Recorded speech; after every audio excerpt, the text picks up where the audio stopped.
Hi everyone, this is Emanuele from Italy, but you know me better as Evil Dead Italia. Welcome back in this podcast.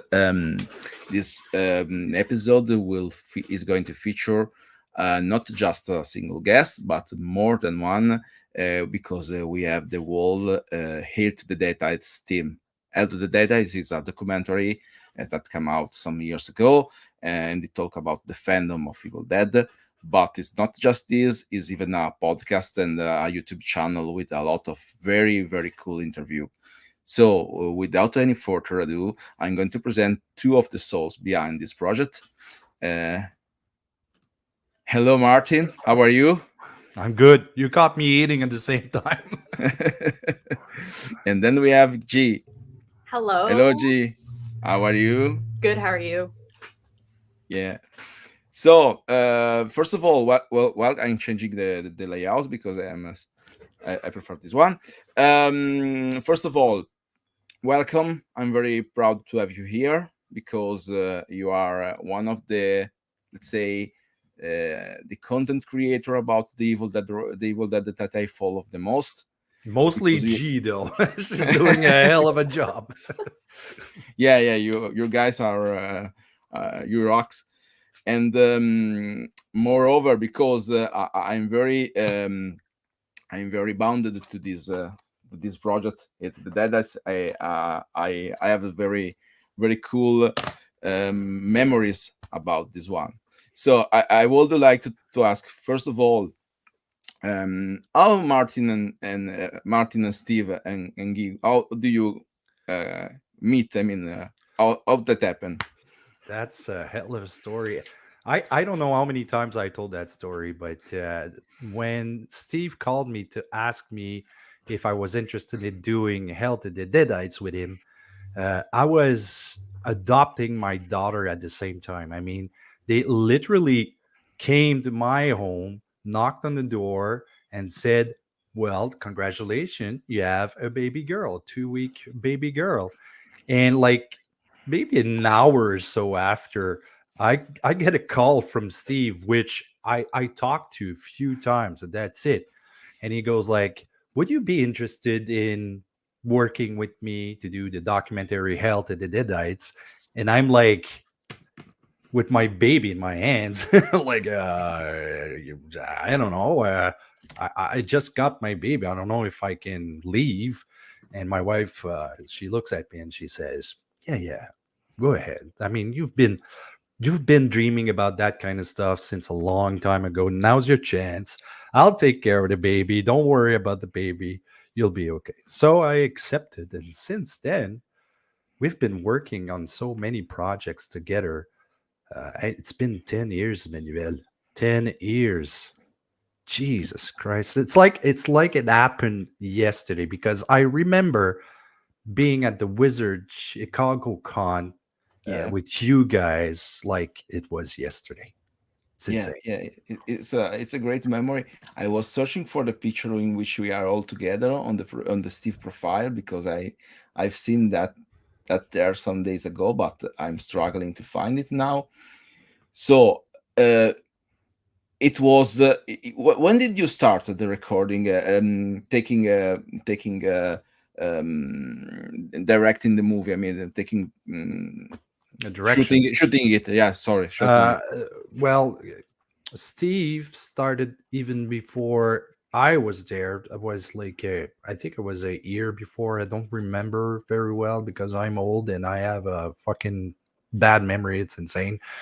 So he shot a few things with. I remember the remake for Evil Dead 2013, and then he also shot a few things with Elise. Is that it? Elise, Yeah. which was one of the big collector from Montreal. And then we started doing all that stuff after, trying to meet all the casts, and then going up the ladder. It's insane how it worked because the main goal was to at least meet Bruce Campbell, and we literally went from you know the bottom, and then got higher and higher and higher and higher. And We actually, I think Bruce was fed up of us. And at the end, he spoke with the ladies. He spoke with Ted Remy. He spoke with all the rest of the people, and they all told him the same thing. They're cool, Bruce. Go ahead, go talk to them. Give them what they want. And he accepted the day, well, the weekend we were all together. Yeah, I remember you were sweating. I mean, I remember Just in before. front of the castle, Yeah, yeah, and yeah. we were like, okay, okay. Do you think he's gonna say yes? Do you think I'm stressed out, man? I'm stressed out. Yeah. What if he says no? I mean, if he says no, we don't have Bruce Campbell for the documentary, and then blah blah blah blah blah blah. And then at the end of the weekend, Sunday afternoon, we got it. Just look. I found the picture because it's incredible. It's incredible. This pic. Uh, this is this is us. I mean, I love this one. I mean, oh, sorry. I love this. I love this picture because it was taken after the last piece of interview, right? If I remember correctly. No, if I remember, this was taken on Saturday because we were getting ready to go to the restaurant after that. Yeah, yeah, Yeah, I yeah, think so because if I remember right, we left sooner during that. Steve is making yeah. pictures. It was such a great weekend. Yeah, it was. And that picture was actually taken by the camera itself. I set up the camera and then we went in front of the camera and we did this. And one of the thing I regret the most about that weekend was to not have more time to spend with you guys Yeah. because we were so busy doing all the interviews, filming everything that was there with the cabin, which was freaking amazing. And you guys were having the time of your life because you were together for the first time. Well, probably not John and Mike, but we were too busy to be with you guys. So it's a good thing we had the chance to go and have lunch with you guys. Yeah, for G, maybe it could see something like a joke because um, an Italian, a guy from Wales, and a guy from London. We never met, but we just talked on Facebook, and we met there in Chicago the same day that these guys arrived to I shoot the movie. believe the best friendship often comes from the internet. You know why? Because everybody says the truth until you get in front of someone who wants to kill you. That's another thing. Hopefully that didn't happen. It did happen. I mean, it happened a lot of times. Uh, Not with us, not with us. I mean. Not with us. But for a minute there, I thought Mike would kidnap me and make him his bitch. No, I'm kidding. Mike, I love you, man. Every time I see the documentary, I regret of how my English sucked at the time. I remember something like you take something like almost 10 minutes of me babbling words without any sense. And you're talking to a Quebecois. Okay, I'm a Quebecois. How do you think I sound in this documentary? And I was worse than today. I mean, if ask me to write anything in English, and my English will be very good if I decide to apply myself. But I remember 10 years ago, I was watching. That was 2 years ago when we came out with the movie. I was hearing myself talking in Quebec, and I was like, "Oh my god, it sucks, man! It sucks so bad." I told myself I'm gonna teach my daughter to not do that. You just apply yourself. Be good, because someday you'll be an actress. So I was talking before starting the live with G, and so just to share with the audience, how do you meet the guys or know them? Yeah. So I got into like Evil Dead and horror movies like over the first wave of lockdown. So I was joining a lot of online groups for horror stuff and came across a bunch of Evil Dead ones. And you guys were probably doing promotion stuff for Hail to the Deadites in those groups. So then I think I came across the page and liked it. And then I think May of 2021, you guys had done a trivia thing. And so I entered and I won. And then I think shortly after, either you posted you were looking for a podcast co-host or you reached out to me and were like, hey, we're looking for a co-host. You just won our trivia contest. Like, do you want to come on and talk to us and possibly join the team? And I was like, hell yeah, dude. And everything worked out pretty good. And you did a huge number of interview. I mean, you posted. There is Kris. He's arriving, Kris. We have Kris, the golden voice. Just a moment. I'm going to add him. So sorry for interrupting you, but yeah, no worries. Sorry, I continue misspelling your name. It's okay. You will hate me after this interview. Emmanuel, I'm so disappointed in you.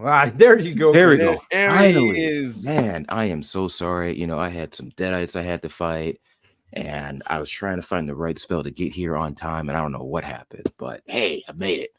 Dude, you don't read this book. Please don't. You know what happened last time. We don't talk about what happened last time. But please continue. Sorry for interrupting. Don't worry. So for the people connecting just now, here we have Kris, that is with G, the other host of the Hail to the Deadites YouTube channel. That, as I said to G before the live itself, is one of the most complete sources of Evil Dead information we have on the web. So kudos, guys, because you are doing great. I mean, I love you. Kudos, I love your stuff. Kudos to Kris mostly to these guys. Yeah, well, mostly G. You guys are running it right now, so we're like, okay, Jesus Christ, they're doing a fucking great job. Should we fire them? No way. No, G and Kris. Well, Kris, we actually met him. I don't know if you were there, Manuel, when we met him at the Wizard Con in Chicago. And I was like, oh my God, this guy is freaking cool, man. He wears the Ash costume so well. And then, I don't know, I ended up on his profile at one point. I believe it was because it was on a Evil Dead page or whatever. And I spoke to him a few times. And at one point, we decided to ask him if he was interested in doing work with G for Hail to the Deadites, especially with his golden voice. Yeah, my voice is okay, I guess, but G, thanks. All right, I didn't want to laugh at you, So they teamed up together. G was already. Did you start with HTTD before Infamous Horror, G? Yeah, I did Hail to the Deadites first, and then you guys pushed me into Infamous Horror, and I'm very happy. Go with Infamous Horror, you're too good. It's to do everything. G's been kicking ass, like not to sound like a kiss ass just because she's my friend and my co-host, but G, seriously, you are amazing, and you've done so much incredible work with Hail to the Deadites, with consistently posting and the interviews, and then also now you're doing stuff with Infamous Horror outside of Hail to the Deadites. I just want to say kudos to you. Thank you. You are the queen. You are amazing. You are a badass, and you deserve all the props and all the praise for how amazing you are and all the hard work that you do. Seriously. And I told you so many times. At one point, I think I'm going to ask ChatGPT to say, okay, you should tell her every day and then send it to her messengers. This way she's going to go and end up with a big head. No, you both are doing a very good job. And Manuel, if you should see how many people followed our page in the last few months, it's crazy. It's crazy. And just because of those two. Yeah, you have a great following on YouTube. I have to say, talking about Evil Dead is not so much about numbers, because as far as I understood, numbers are not so high I mean, but you have the best one. I mean, you have more than 500 subscribed people on YouTube channel. Who's counting? Right? Yeah, who's counting? Who's counting? So I mean, you are doing there is Martin have a counter under the Man, desk. I have like 12 fucking pages to take care of. It's insane. So I am so thankful that G and Kris are there because I would go crazy. At one point I was like, okay, I had like a checklist. And every morning I was like, okay, I gotta post that, I gotta post that, I gotta post that. And it took me like fucking 4 hours just to do all those postings. And then you have to respond to everything. At one point, we said, okay, that's it. We have to find people that can help us because we're gonna crash. We're gonna take the plane and then we're gonna crash into the sea. But hey, got people like G, like Kris, who took care of us. Yeah, your I'm team. just the voice. I'm just the voice. G, seriously, she does so much work. Like, you guys do not realize how much work she actually. Oh, I do. I do. Well, I mean, I know you a do, lot. but I'm saying, like, for those that aren't within our little, Hell to the Deadites For family. those people who group, are listening to the Golden Voice. like I said, like, give, However, even you, Martin, trained your voice. Oh yeah, I'm This is trying. so- Decided to smoke a pack a day just to get that voice. yeah, I think we all have pretty decent voices, but yeah, like G, again, not to sound like a broken record, specifically the broken record from Evil Dead Rise, but G, seriously, you do a lot of heavy lifting, you do a lot of work for us, and we love you and appreciate you. Thank you. You're welcome, buddy. And that shows how close the fan of the Evil Dead are. It's insane. We understand each other. We know exactly what we're talking about. We know every fucking Evil Dead by heart. Even Army of Darkness. Huh, Kris? What's Evil Dead? What's Army of Darkness? Man, you know what? This book over here sure is so interesting. And this one is actually the most similar to Army of Darkness. Okay, you guys are clowning on me. I see. Look, let me set the record straight for the 12,000th time on this show, or like any other time I've been interviewed. I don't hate Army of Darkness. Okay, We're like trolling you, man. I know, but I still get people be like, "What are you like?" Like Andy Campbell, even I found out, son of Bruce Campbell, asked a mutual friend, like, hey, why does Kris hate Army of Darkness? Like, he knows it's an Evil Dead movie, right? And I was just like, oh my God, even he thinks, like, I don't hate it. It's just my least favorite. My least. Hey, that's something, though, because you're talking about your least favorite of the Evil Dead series. And like, I was talking to somebody about that, and the Evil Dead series, and I'm talking about the TV show also, is probably one of the rare series you go like, there's none of them I don't like. I love them all.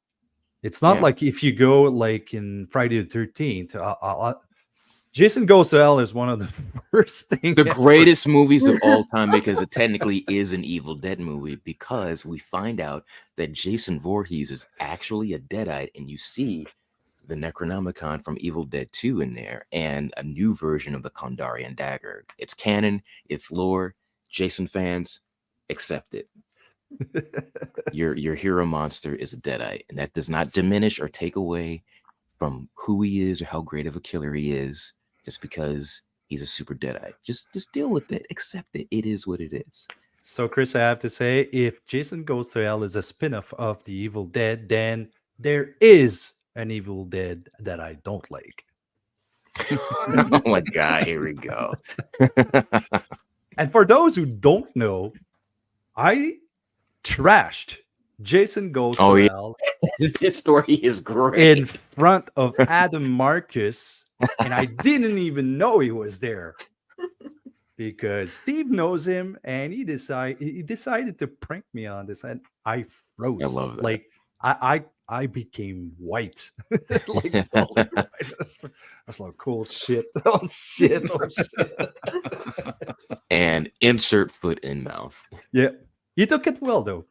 Very well, actually. And we became friends. So it's weird. I love that. I love It's that story. So it's worked. It's worked very well then. Yeah. I should probably trash talk all movies I know, especially the good ones. This way I might be friend with the director or actor. I don't know. So before talking about Evil Dead, the other thing I would like to ask you, you work. We have a very different approach because you prepare your videos, and for me, that's great because I substantially do all the interview by heart. I mean, I go. There is no plot. There is nothing. Sometimes I prepare some question. So how do you work on your interview? I mean, you prepare some question before. You have some plan before starting, some specific plan. You talk with your guest before starting the interview. I'm pretty curious about that. I mean, I'll let G answer first. Yeah, I mean, we typically both just sort of come up with our question list, and then Kris and I will join before the guests show up and be like, okay, how many of our questions are the same? And like, how quickly can we think of new questions? Because we wrote down the exact same ones. Yeah, and then the guest joins and we're like, da-da-da-da-da, nice to meet you. And then we start recording it. And I mean, doing stuff live is great because obviously, like, as you can see, you can interact with your viewers a bit more. But as an editor, I love doing the pre-recorded stuff because then with it being mostly digital, there's like 100 times where everyone starts talking at once and it's like, oh, sorry, no, you go, no, you go, no, you go, no, you go, or just like awkward pauses, and you can just take those out and it just makes it flow so much more like seamlessly and stuff. And then we're all in different time zones, so being able to like schedule it to go out at a time that works for everyone, like analytics wise, is like really this cool one, to do for too. example. Yeah. Yeah, like we're still ironing out the kinks of when we want to take turns asking a question, because like there are times where we'll be like, oh, my bad, no, you go ahead. But yeah, like you said, typically we'll like it'll be a combination of coming up with questions based off of knowledge that we already have regarding whoever it is we're interviewing, and then if we have to look up more information about the person or like the company or whatever, do that, come up with questions. We'll meet up like digitally and be like, hey, what questions do you have? So like, you know, we don't have the exact same questions, and 9 out of 10 times, like if there's like 20 questions that we both have, at least 15 of them will be the same one. Yeah. So we have to be like, all right, like you could have these 5, I'll take these other 4, you know. But that's typically what the process is like. And then as you mentioned, you know, we jump into, you know, SteamYard with the people that we're interviewing. And but the nice thing about the interviews that we've had is they don't typically feel like interviews, you know what I mean? They feel like conversations. Yeah, which I love. And a lot of times it's funny because in the midst of asking a question and them answering, their answer will flow into a conversation that then answers like 5 other questions on our list, which is great. But at the same time, we're like, oh, damn, 5 of my questions are now gone. So how's the weather? You know, but it's typically how it's like.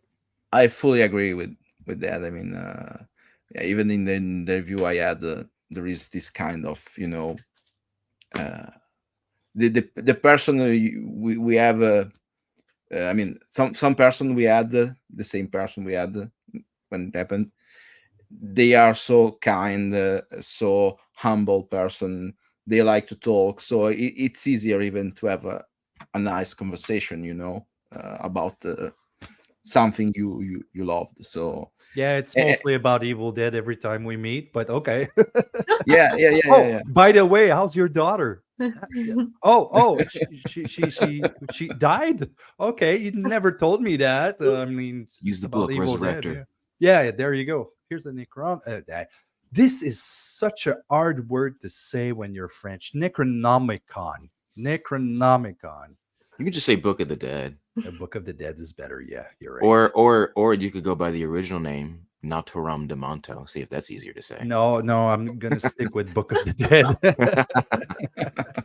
I think a lot of people in the community, like, they've come, like, because I don't know what it is with we as human beings, but like we love to just shorten words. We love to abbreviate things. So I've noticed, especially for anyone here that's in the Facebook pages for KOS or Yeah. Ghost Speeders, everyone calls them Necros. They just call them Necros. Yeah. NECROs. So see if that's easier as well. Just in case I do a mistake, I prefer saying Book of the Dead. Okay. But yeah, you're right, Emanuela. Every time we meet people who loves Evil Dead, it clicks. It clicks. It's a little bit the same thing with the horror community also, because I don't know, there's something about the horror community that makes it that makes it easy to have a conversation, and that includes Evil Dead. When we did the documentary, I mean, it was so easy to approach people. I mean, it's like we knew all of you when we were at the Wizard Con. It's like we were friends since like 20 years. We didn't have any filter. We were saying anything, everything that went into our mind. I mean, to our mind. How do you say that? Oh, who cares, man? I'm French. So yeah, so it's a lot of fun. Okay, and I had the chance to meet Kris, the one and only guy in boxers, naked. Wait. And Oh, that, I know what you're talking about. I was like, what? Oh, and that the picture comes back harebrained every year. Yeah. I'm so happy. I mean, I can see Kris naked almost. Okay. So for context, there's a company based out of Chicago where we met at Wizard World Chicago in 2015. They're called Harebrained, and they have geeky underwear for men and women. And they came out with an Evil Dead boxer briefs, where Ash is on the back where the butt would be, and then on the front in the crotchal region, it says, "This is my boomstick," in the appropriately placed area. So I did a photo shoot. My best friend did a photo shoot of me with my shotgun and chainsaw nose and whatnot, and I guess it did the rounds on the internet. No, it didn't. Come on. But now it might, because if you want to see it, go on Christopher Hamilton profile Oh man. and ask him for the picture. Just harass the guy. I want to see the picture. I want to see you in the boxer. There's a better picture of it over my pants, over my Ash cosplay that Ask I for did. it too. Oh my god. Anyway. Dude, hey, you're the one who said it. I have that pants too, but I keep in my drawer, never used, because I am a collector. You know, we Yeah. don't use stuff. We collect and we put them in drawer and stuff like that. So question for you, do you have the original version or do you have the new version as well? I think the older one. I think the older one. It's like red, right? Yeah. Is 5 or 6 years ago, stuff like that, Okay. right? Go back to their website. They have new and improved version, better material, doesn't fade in the wash, very breathable. Highly recommend the new version of it. New artwork too. New artwork. Okay, New artwork, yeah. I'm going to check that. I can already imagine my wife. So, what did you talk about? Well, boxers. What do you think? Boxers like Rocky? No, boxers. You know, like the one in which I put my penis in. You know, the boxers. I mean, The I mean- boomstick. I mean, when Ashes versus Evil Dead come out, there were everything. Do you remember the store of Ash versus Evil Dead, the Stars original one, when they sold this oven? I am call me Smuckers because I am jelly that you have that, because I remember that store launching and I wanted everything so badly, and I was like, bills. And by the time I had put the extra money aside to like purchase that stuff, store was shut down. They had that oven mitt, they had flour grinder, They had Mhm. like a chainsaw wine stopper. They had Yeah, a I whole have bunch it of cool. somewhere. I have it They had a whole somewhere. bunch of cool stuff. Yeah, maybe under here. I don't know And where. then when Lionsgate bought them, they launched a new shop that was not as Yeah, good. this one too. Oh yeah, the the, Um, the flask holder. The That's flask, dope. yeah. The flask, yeah.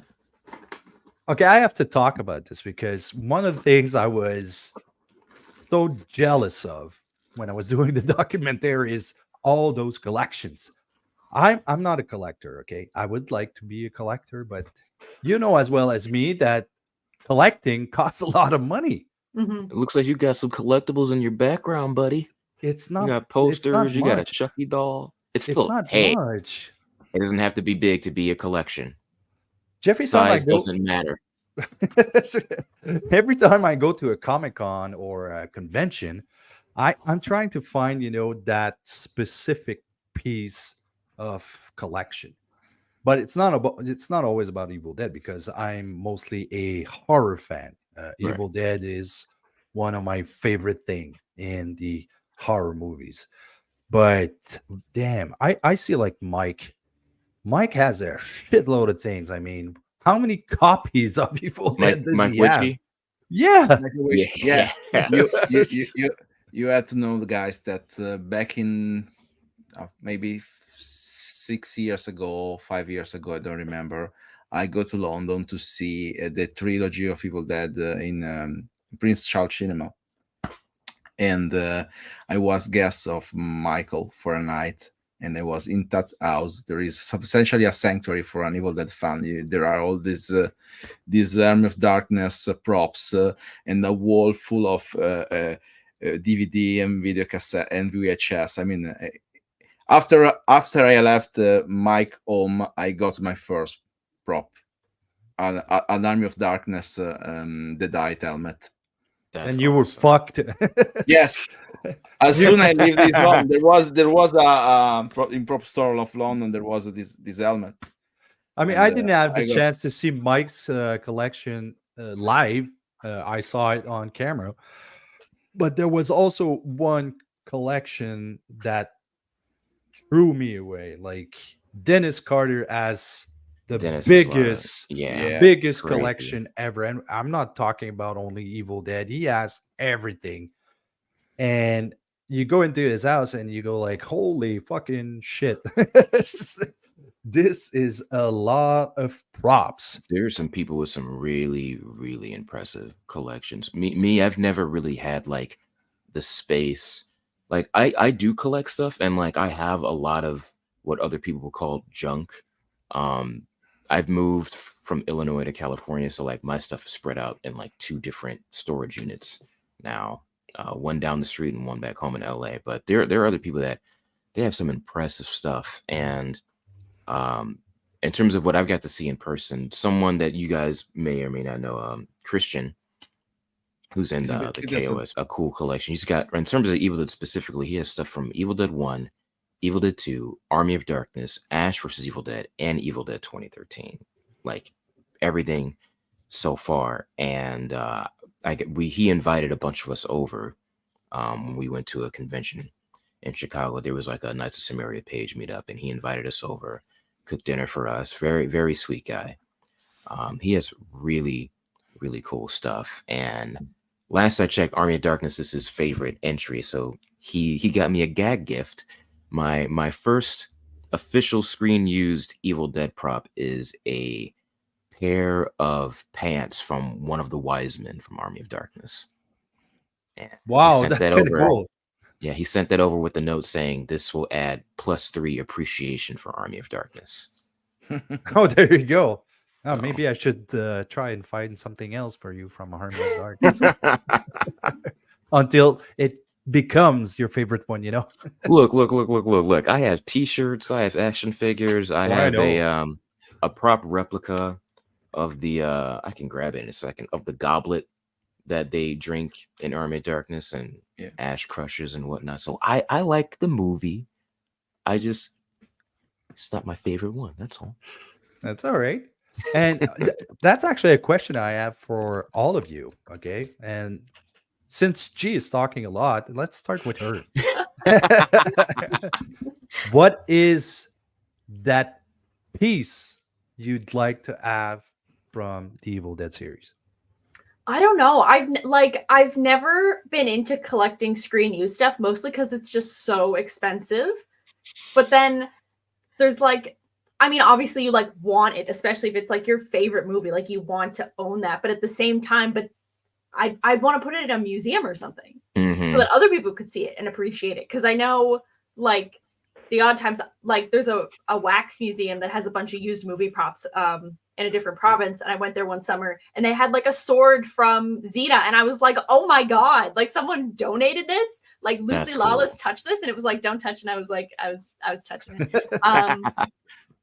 Yeah, I don't know if there's one piece specifically, and like I have the same Necronomicon as Kris. I have 2 Necronomicons I made. I have like a replica of Linda's necklace. I don't think there's anything specifically that I want. I mean, if people wanted to send me screen use stuff, I would happily accept it. But I don't think there's anything actively that I would go in search of. Kris? I'm kind of the same way, like, especially since like I've seen a decent amount of screen used props like in person between going to the Mystic Museum in the past 2 iterations that they've had of their Evil Dead exhibit and seeing so many cool props in person, both behind glass and just out in the open. And like I said, my visit to Christians, where we got to see screen use prop. One cool prop that he had that I got to see was, do you remember in season 1 of the TV show when Amanda chops off the possessed hand of the evil Ash and then slices it up? Yeah. With the meat cleaver. He had that. And we all got to see it and like touch it and whatnot, and the blood was still fresh, which was gross, like 4 or 5 years later or whatever. But as G said, like, props are like screen use props, they're pricey. And at the same time, like, on one hand, there's stuff that I'm like, it'd be cool to own, but at the same time, like, you also got to keep up with maintaining them and making sure they're in good condition. Because even, not going to name names, but people who work on Evil Dead, who own the props and have put them in museums and on display and whatnot, some stuff is kind of in rough shape. And it's like, if you don't know how to, Michael, what you said, I have so much, mainly because I've been collecting Evil Dead stuff for nearly 40 years. Damn, dude. Yeah, and he's 75 too. Oh my god. But it's like, if you personally don't know or have the tools to maintain a prop and keep it pristine, you have to find someone else to do it. And like me personally, I would be afraid to own something that's like cinema history and have it like fall apart on me, you know what I mean? Because like some of the actual Necronomicons are in rough shape, and some of like the, you know, the molds and whatnot of some of the characters and the Deadites from like Evil Dead 2 and Army of Darkness are in rough shape, and like you would need someone to actually keep up with maintaining it. Exactly. And I'm just like, I wouldn't want to have to be in that position. So me personally, even though they can be kind of pricey too, they're not as pricey. I'm completely fine with prop replicas. Like for example, this was made by one of our guys in the group. This is a replica of the KOS, Knights of Samaria ring, and you know, that's one of the things I love about the Facebook groups that we're a part of. Like, you have people that own so many screen use props and people that are able to replicate those props and whatnot. And it's like, me personally, dream props of mine, specifically replicas. I want every Book of the Dead, yes, even the Army of Darkness one. I want all the books of the Dead. I want Evil Dead 1, I want Evil Dead 2, Army of Darkness, Ash vs. Evil Dead, 2013, Rise. I want them all. Like high-end quality. Like, you look at it and you would think it is the original prop. I want a decent chainsaw, and I'm excited about the Army of Darkness chainsaw prop. It's insane to me that this franchise has been out for over 40 years and we're finally getting an officially licensed prop replica of the chainsaw. I feel like that should have been done forever ago. But it's nice that we're finally getting one that they said is coming out this year. Yeah, they So didn't tell anything more about that. Official syndicate, right? Something like that. yeah, yeah. Yeah. So I'm excited about that.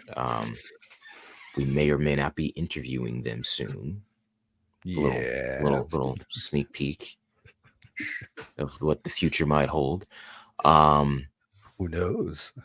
but yeah, I don't think there's like a prop I would actually want to own. There's stuff I still like to see in person, like the Delta, and I think some rich guy. If any of you Evil Dead fans out there that are loaded want to pull your resources together and do this, I highly recommend it.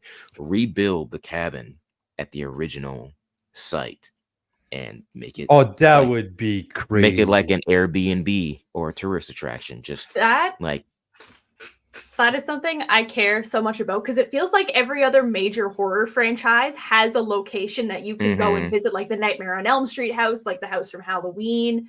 There's all kinds of stuff. But Evil Dead, like the cabin's gone. They tore the school where they shot Evil Dead 2 down. Army of Mhm. Darkness was mostly soundstage. Evil Dead 2013, I think, was just built for the film. And then Rise was all shot on a soundstage. So there's no Yep.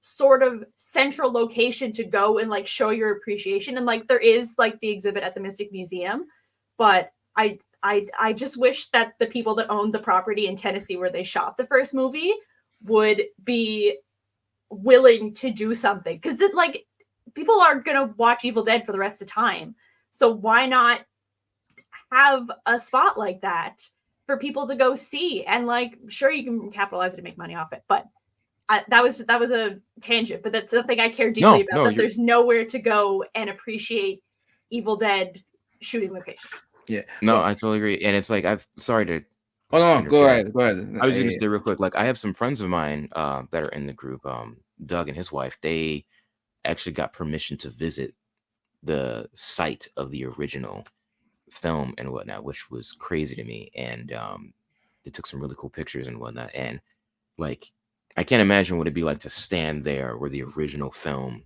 was shot and like just take in the scenery and whatnot. But yeah, I think like some of the fans that have the extra dough should pull their resources together and be like, hey, let's buy just like that little spot and like rebuild the cabin. And I've heard some people debate on whether they want it to be a 1-to-1 scale replica of the original film or if they'd rather have it be Evil Dead 2 cabin, since they're kind of different. I mean, why not just do like a Frankenstein mixed match of both, I guess. But I think someone should definitely do that. Or, you know, even I think North Carolina was Evil Dead 2. Maybe buy the property where the exterior cabin was and make a full replica of the Evil Dead 2 cabin there and make that be like a little spot that fans can visit, or making it be an Airbnb or something like that. I just think that would be something cool. Airbnb with that kind of thing, the person who would do it would be rich. I'm Mhm. not even kidding. Oh yeah. I mean, we went to Pittsburgh into the Silence of the Lambs house, which is our Airbnb now, in which Buffalo Bill was living, and it's fucking crazy. It's so cool. You get to go there, and you have all the original places where they shot the film, and especially the um, the basement with all that stuff where Buffalo Bill was doing his own dance, and the talk Get on back, the horses. Sorry. exactly. And there's also Kris created the well just beside it. I mean, it's That's this dope. in the same thing. I mean, in the basement. And when we went there, it wasn't ready, but he showed us. He gave us a glimpse of it, and I'm like, okay, people are actually paying to go there just because it's Silence of the Lambs. Yeah. And it works because, first of all, it's a very beautiful house. Second of all, Kris did not pay like a very big fortune for it because it's Not in the me, some middle other of Chris, nowhere. just Yeah, to yeah, yeah, yeah. Another just to Kris. clarify. Because it's in the middle of nowhere. I mean, it's not a place everybody knows, but it's a place where every scene was shot for Silence of the Lambs. Not every one of them, but So this kind of Airbnb with Evil Dead with a replica of the cabin, I'd be the first to sign up. I mean, I'm going there, that's for sure. It's at the same place where it was shot. Evil Dead 1 and Evil Dead 2, I don't care. I would freak the fuck out and I would put my name on the list for sure and I would rent it for a week. And I'm pretty sure they would, fix it in order to be the same as in the movie. I mean, you Yeah. don't do the exterior without doing the interior. Mhm. And if you do the interior, you're gonna have to put, the fireplace, you're gonna have to put the rocking chair, the clock, everything else. Uh, can you imagine just go and sleep into the cabin from Evil Dead? It wouldn't be the original. Why? I don't care. It's the same thing. It's the Yeah. same place. It's I'm it's on living the it, man. grounds of where it was filmed, and that's my thinking. So I, think I about it, saw people. Yeah. Put I some saw money Michael in. make a comment saying like, I don't know if I would want like the original site to have a new cabin be built, which like I understand that because like it's basically like holy ground and whatnot. But I Michael, don't you know. suck, man. You know as well as me, you would go there. So, and we would probably go with the entire team. So, fuck off. Anyway, do you know that they rebuilt the cabin for Ash vs Evil Dead season 1 and 2? I had the pleasure to talk with Nick Bassett, that is the production designer for both Ash vs Evil Dead and Evil Dead Rise. Nick And I Bassett's a asked dope him, guy. He's a sweetheart. yeah, he's a very good guy. And I asked him what was the end of that cabin replica, and the cabin replica is gone. Even that Mm. one. Mhm. I mean, yes, those things are huge. I mean, how do you keep them? I mean, they have to be destroyed. I I wish they mean, could just leave them because like I know they built one because like Ash vs Evil Dead and 2013 and Rise, all three of those were filmed in New Zealand.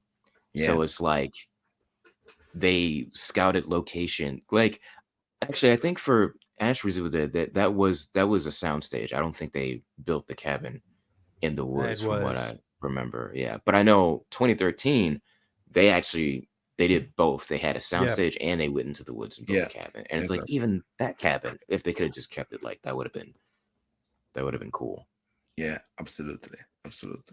Even the cabin from Rise is fake. I mean, I've seen Yeah, the yeah, A-frame. Yeah, yeah, exactly. someone just make a bunch of Evil Dead nerds with money. Just find somewhere to rebuild any of the cabins and just make it be an Airbnb. But Promise. make sure it's in the wood, very far from the city, with a bridge you can cross. Maybe not after. There's a lot of money to do with that. That's for sure. But Like it takes talent. I mean, it yeah, takes skills to do a replica of that kind of thing. And I'm saying that, but at the same time, when we were at the Wizard Con, the replica of the cabin they had was kind of the work shit. amazing. Yeah. Yeah. yeah, It- yeah. I mean, that's the That's one. right before I met you, actually. I took a photo at the workshop and I was about to walk away. And then you guys came up and started harassing me about wanting to interview me for some documentary you guys are doing. I don't Yeah, now you regret it. Huh? know. And this cabin was actually the cabin I used to Photoshop it with my daughter, Gabby, to do an homage to Linda in the movie Evil Dead. She's in the door with Ash behind her, and that cabin is the one I Oh, used yeah. to put her in. That was a cool So, photo you did. oh well, thank Yeah. you. You're She welcome. fit Appreciate perfectly. it. Yeah, You're absolutely. welcome very much. My little star, Gabby. And you, man, you see what piece would you like to have? I feel like I'm the one doing the interview. Well, yeah. Let's say as the fact as I don't talk English so well, I take advantage of you and make you talk. So the content is good, and and he's even well spoken. Oh, Michael's cool. saying Gabby is awesome. Thank you, Mike. Yeah. Thank you. Yeah. You wish it was your daughter, don't you? You guys are funny. Well, the piece I want most is something that practically is not possible to find anymore. Is the booklet of the premiere of the Book of the Dead. I have the red and the green tickets. I have both. I have a pin from the premiere. This one. Wow. Oh, nice. I have a That's pin, cool. but I still miss that piece, that specific piece, the booklet. You know, the one with the Happy Valley Kid on the back or something like that. That Mike Oh, has. wow. Mike has even that one, and I've seen it when I was in his home. Is the thing I'm searching for it most, but I lost any kind of hope. So I could have It's- sworn I've it's- seen it pop up on eBay not too long ago. Yeah, I would just at keep what checking price? back. Like $2,500? Probably. But no, like I've seen people sell bits and pieces of like Evil Dead 1 premiere merch and whatnot, like the tickets and buttons and whatnot on eBay all the freaking time. I would just keep looking. Like, don't give up. yeah, Don't yeah. give up, just keep looking. Or now, or Sometimes- once this episode airs, someone might be like, "Hey, I got one. You want it?" Yeah. You know. Yeah, absolutely. And I also have a pair of boxer to lend Oh my you. god. Do you want to wear it? Speaking of which, Book of the Dead, I don't think anybody ever found a clean copy of the movie, right? But can you imagine something? AI is Oh, boy. becoming more, and I know. I should probably not get into this, but AI is getting better and better at doing everything. So let's just say that you have a copy of Book of the Dead and you can actually clean it up with AI. Do you do it? Do you mean Book of the Dead or Within the Woods? Within the Woods, sorry. No, you're fine. I just wanted to clarify because I was like, do you mean like an OG print of Evil Dead when it was called Book of the Dead, or What I'm talking about Within the Woods. I think that someone should just convince Sam Raimi that Within the Woods is a good piece of filmmaking that deserves to be officially shared with the public, because the rumor is he doesn't like it or he has like an issue with it, and that's the reason why. Because if you recall, years ago, the first DVD Book of the Dead edition of Yeah. Evil Dead that Anchor Bay did, that Tom Sullivan sculpted and illustrated, when it was being advertised, it was supposed to come with for the very first time ever Within the Woods officially being released, and then that got pulled. And I know fans have been wanting that for years, and like you can watch, people who've posted it on the internet pretty much anywhere. But Yeah, I it's think not- someone just It's Yeah. terrible. It's terrible the quality. quality, the Yeah. visuals, yeah, and like the sound. I think someone should just convince Sam, hey, people really want this. People who've already seen it like it. Find a way to touch it up, and if there's an issue with music, because I think they use licensed music, maybe Yeah. just have There's Bond Joe music. just have Joe LaDuca do a score for it, and touch it up, release it with a new Evil Dead box set, and boom, fans everywhere, hardcore nerds like us, are going to be very happy, and a little extra change in your pocket as well for all those involved with making it. So Yeah. I personally think that someone close to Sam needs to convince him, hey, this is a thing that you should do, that people will want, people who've already seen it like it. It's not a bad short film. Not at all. Touch it up and release it, because like I've seen it a couple times and I actually really, really liked it. I just wish that you know, the audio quality and the visual quality were as good as, like, you know, the first Evil Dead in terms of, you know, being able to actually see what's going on and whatnot, you know, take out the film grain and, you know, make it HD. Mike said something very interesting, and I wasn't aware of that. If you put that Book of the Dead DVD into a PC, the folder that Within the Woods would have been is still on the disc. Unfortunately, not the movie, Wow. though. Wow. That's interesting. It was removed just before the release, something like Yeah, that. they So, pulled it last minute. But they Yeah. kept the folder. That's weird.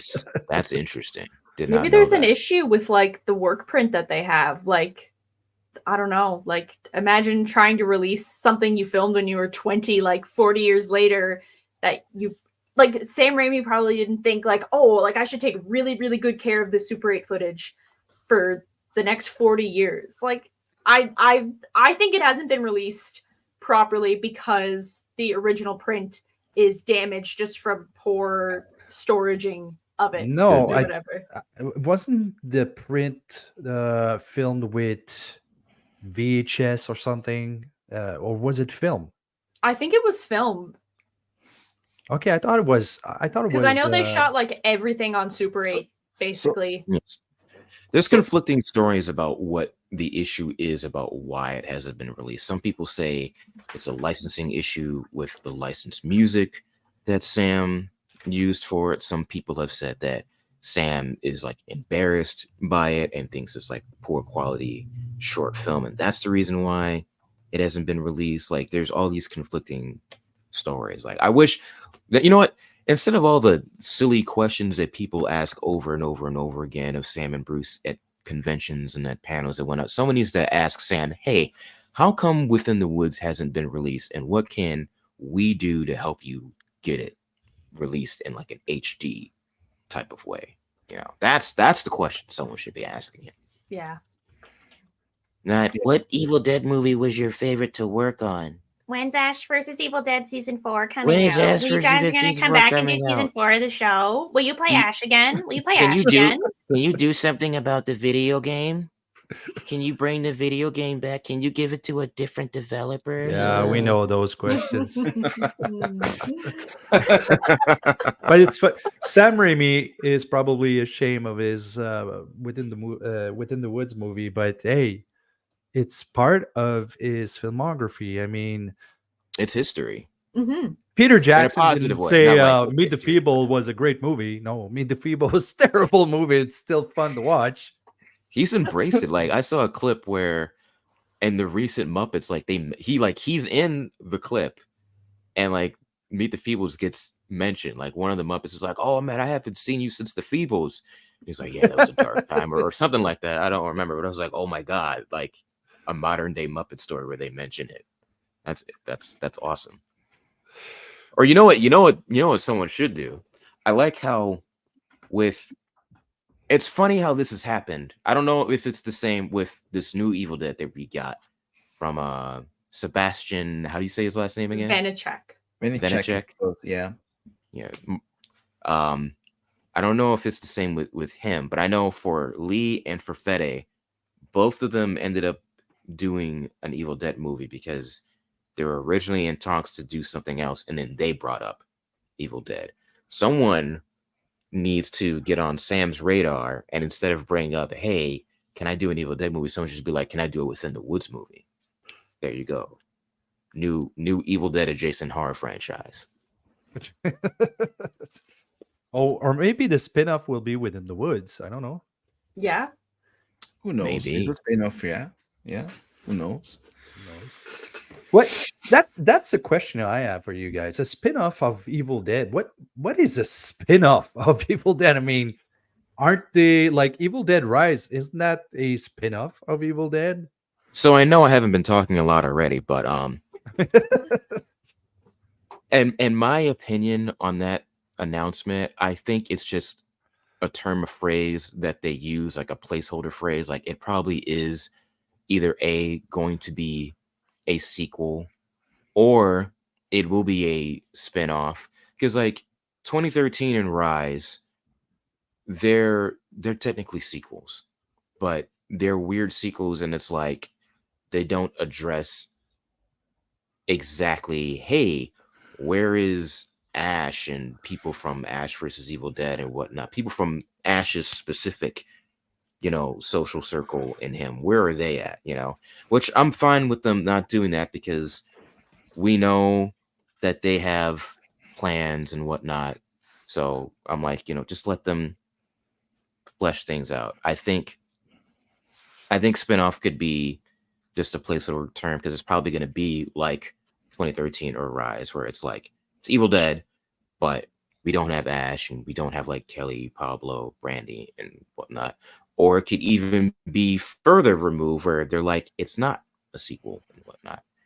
And I'll be right back, because I think the Deadites are trying to possess my computer and make the battery die. So I'll be back. Okay, it was not my connection. I was worried from that.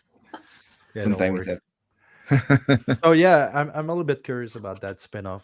It could be interesting. I mean, who knows? At one point, they were talking about the multiverse inside Evil Dead, which it's just a rumor or people talking about it. But at the same time, you go like, okay, that would be interesting though. Mhm. All the the people from the entire series of Evil Dead, like Pablo and I don't remember her name in the series. Dana Kelly. Kelly, sorry. Ash coming back with Mia coming back, and then the Beth. cast from Evil Dead. Jesus Christ, that's why I'm here, because they know everything. I don't know fuck all, but I'm still there. That would be interesting to have a movie like this.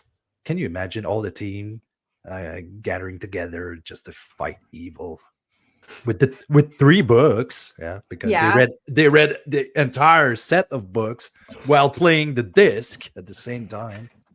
That's evil. That's a lot of evil. I really love the fact that the Lee Cronin movies suggest three books exist, and they could be those books we already know, or two different others we don't know at all at the moment. Let's see how they are going to go ahead with this plot. But I am very curious about it. I mean, it's the most And- interesting thing. And Ryan says is that's kind of the premise for Evil Dead the game, which is true, but at the same Mhm. time it's a game. I mean, you're playing whoever you want to play, but it's not a movie. It's not a TV show either. So I don't know. I think it could be anything.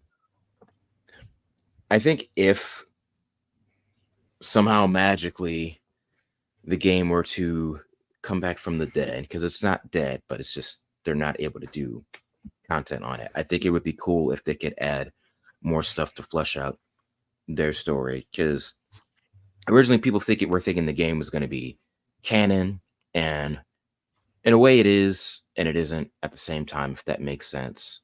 I mean, let's be honest, if you're an Evil Dead fan, you know that the canon is convoluted as all hell. Like, there's so many things that don't line up consistently and whatnot, but we just have to accept it because we know this is all supposed to be canon.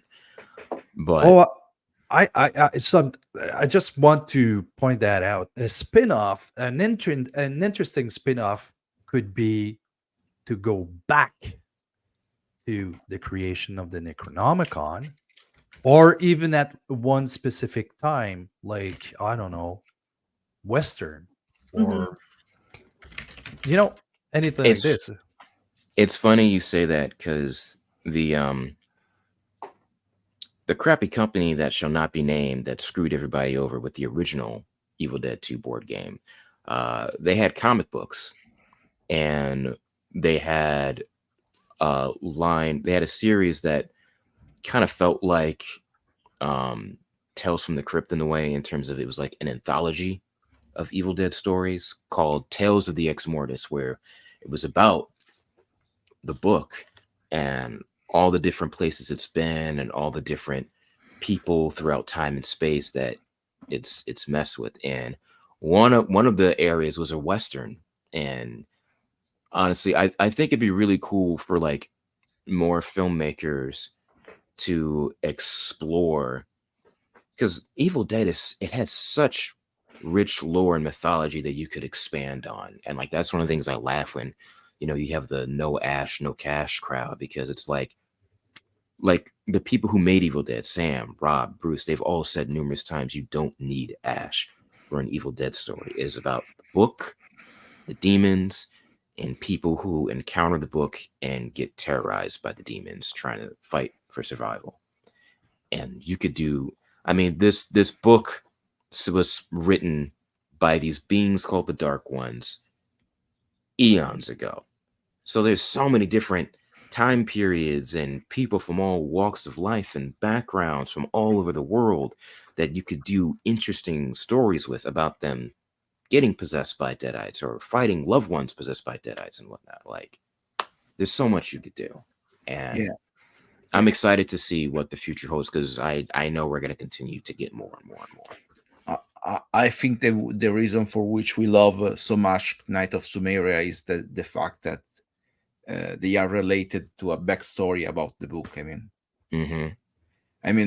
I've read some script from the first episode of the third series because I got some chat with Mark Verheiden, that is a production one of the, was one of You're the fine. producer of the series, and substantially there was a little bit more on the Night of Sumeria there, Really? and that never was filmed. But the thing is, on the Night of Sumeria, you could, let's say, build a long story about their origins, how they fight the evil in the past. It could be great, in my opinion. Could be interesting. That's so much And stuff. I was so pissed off when the TV show ended up with the Delta being in the future with Ash.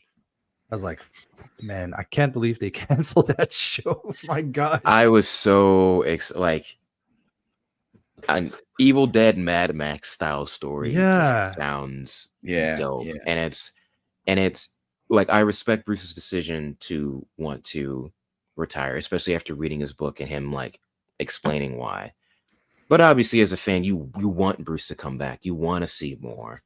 And it's like, like the fanboy in me is like, well, you could just have your stunt double do all the stunts, and they could just like digitally place your face on his face or something like that. There's movie magic trickery they could do if you don't want to do stuff anymore. But like at the same time, I get it, and I'm curious to see if we'll get the animated series that they said that they're working on. And it's like, is it going to be picking up where Ash versus Evil Dead left off? Because there's so much stuff. It's like, how many years in the future is he?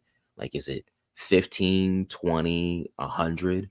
Where Kelly, Pablo, and Brandy at? Are like, do they look extremely different now? Are they going across time and space chasing the Dark Ones?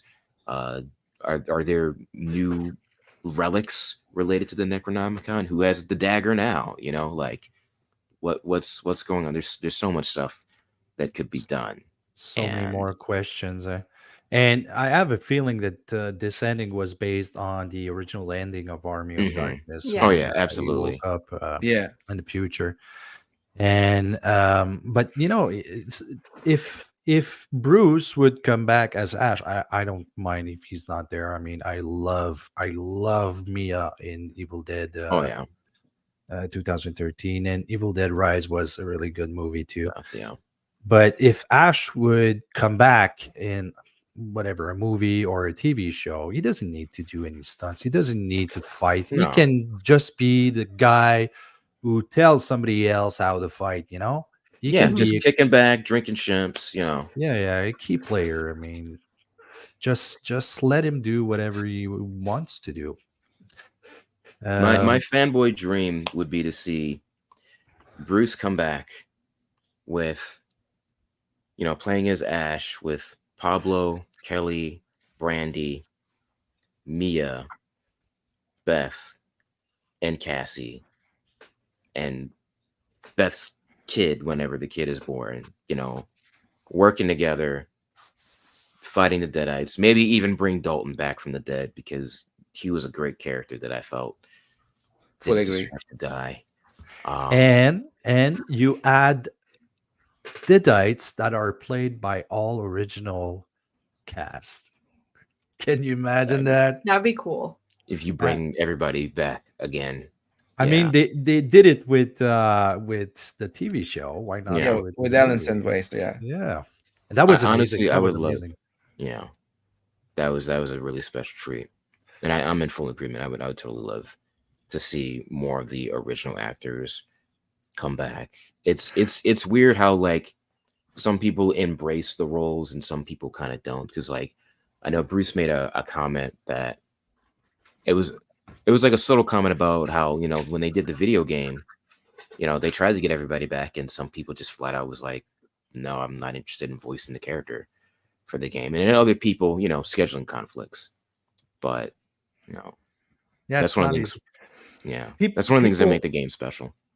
People are in love with nostalgia, and that's kind of a problem, because every time you try to, you know, remake something, or a prequel, or a requel, you know, people want to have the original staff, the cast, sorry.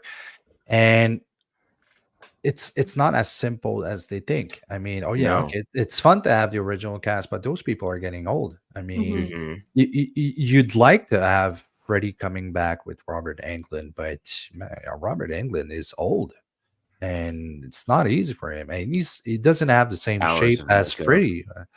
You know, one of the oldest person who is still playing the character of a very famous horror monster is Brad Dourif. Because it's simple. It's just the voice. It's Yeah. just the Yeah. voice. It's easy for him. The guy is what, like 77, 78? He's still playing Chucky. Yeah. And that show is really good, by the way. Really good. So no, it's not easy. And then you try to replace an actor who's been known this entire time for this specific role, like Freddy, like I don't know, Pinhead, whatever, Jason. Even Jason was played by a lot of different people. A lot of different people. So you want to try to replace that person, you can't. You just can't replace Robert Englund. It's been tried, and it failed really, really bad. It was a decent movie. You're sarcastic, right? Am I being sarcastic, or am I being serious? Did I, I think don't it was a know. decent It movie? was a nightmare, but I don't. Oh yeah, know. it was a nightmare. Every time I tell somebody to watch the entire series of A Nightmare on Elm Street, I never say anything about the remake, because for me, that is not a part of Nightmare on Elm Street. It was a decent movie. fucking sucks. No, it wasn't, man. No, it wasn't. Hey, you want to fight? You want to fight? I'm gonna fight with you. I don't care. We can. This is an Evil Dead podcast, so we can discuss. even though Nightmare is connected, because Nightmare is connected with It is. Yeah. It is. Friday But- the 13th, and they're connected with Evil Dead. But But it's not I'm not connected gonna fight you on that. because they wanted to connect it. They just wanted to put something about Evil Dead, and they said after that, oh yeah, it's connected. Yeah, fuck off. It's not connected. I mean, hey, Freddy versus Jason Ash would have been an amazing. Yeah, Oh they, yeah. and they turned it down. It was. I mean, there And were there's reasons. conflicting- Sorry, go ahead.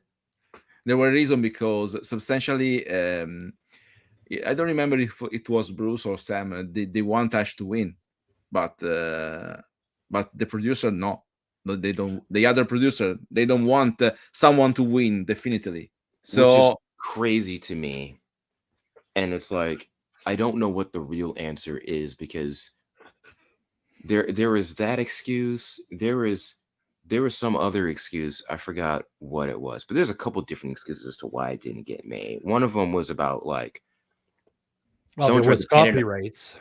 there's that Mhm. someone tried to pin it on Sam, saying, oh, because Sam as a producer was doing great with, you know, like The Grudge, then he decided like, no, we don't need to do a Freddy versus Jason versus, like, there's so many. But in terms of the popular one, which is they're like, well, we don't want Ash to win.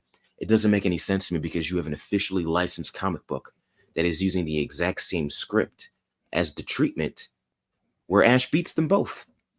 And it's like, how many times have Freddy and Jason died and you brought them back anyway?